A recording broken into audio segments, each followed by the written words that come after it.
sur la question des petits pas, il y a quand même un problème d'illusion d'optique ou de perspective. Imaginez qu'il y ait deux ministères.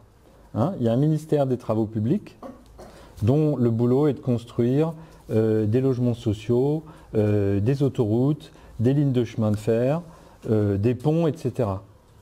Et puis, à côté, il y a un autre ministère qui s'appelle le ministère de l'évitement des conneries. Hein. Donc, le boulot de ce deuxième ministère, c'est d'éviter les conneries.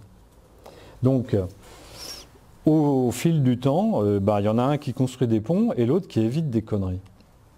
Pas de problème. Au bout de 10 ans, 20 ans, on va faire le bilan de l'activité de ces ministères. Qu'est-ce qui va ressortir de ce bilan? C'est assez clair. Le ministère des Travaux publics, il va pouvoir montrer les bâtiments, les ponts, les autoroutes, les enfants qui vont dans des écoles toutes neuves, etc. L'autre ministère de l'évitement des conneries, qu'est-ce qu'il a à montrer?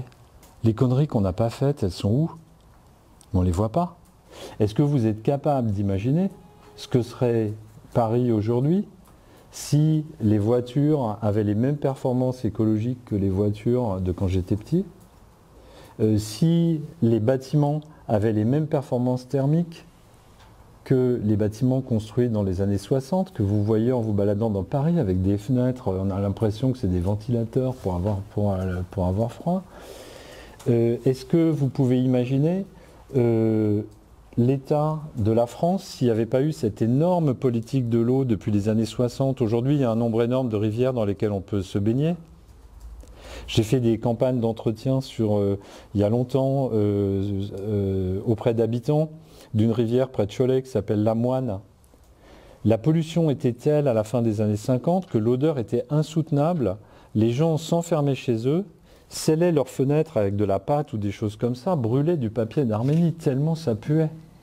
Donc en fait, le problème, c'est que les conneries évitées, on ne les voit pas. Et donc, ce qui est mystérieux, c'est comment ça se fait.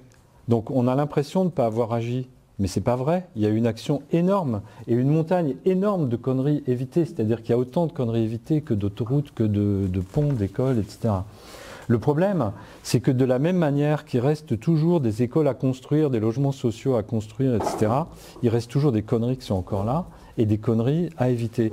Donc il y a un vrai problème de cadrage intellectuel, à mon avis, qui fait que ne pas saisir la différence entre construire et éviter les conneries, ça nous met dans des faux paradoxes qui sont complètement paralysants pour l'action.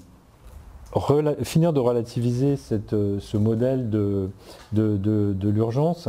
Et donc là, on voit la conséquence du fait de ne pas voir ce que représente le fait d'être un ministère de l'évitement des conneries. C'est qu'on est dans l'urgence depuis 30 ans, 40 ans, 50 ans. Mais toutes les choses qu'on a faites depuis 30 ans, 40 ans, 50 ans, on ne les voit pas.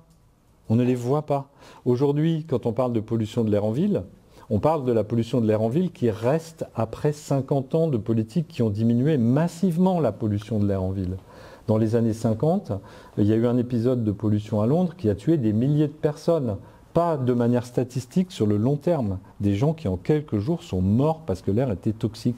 Donc on a une capacité à ne pas voir ce qui a été fait, tout à fait naturel, puisque ce qu'on n'a pas fait, c'est des conneries. Donc quand on ne les fait pas, on ne les voit pas. Donc du coup, on arrive à ce discours d'urgence, il nous reste 10 ans.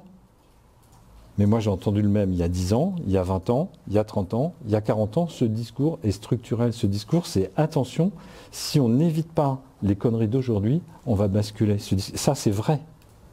Mais par contre, le fait d'en déduire une sorte de mystère sur pourquoi on n'agit pas, ça c'est faux parce qu'il est faux qu'on n'agisse pas et il est faux que ce soit un mystère.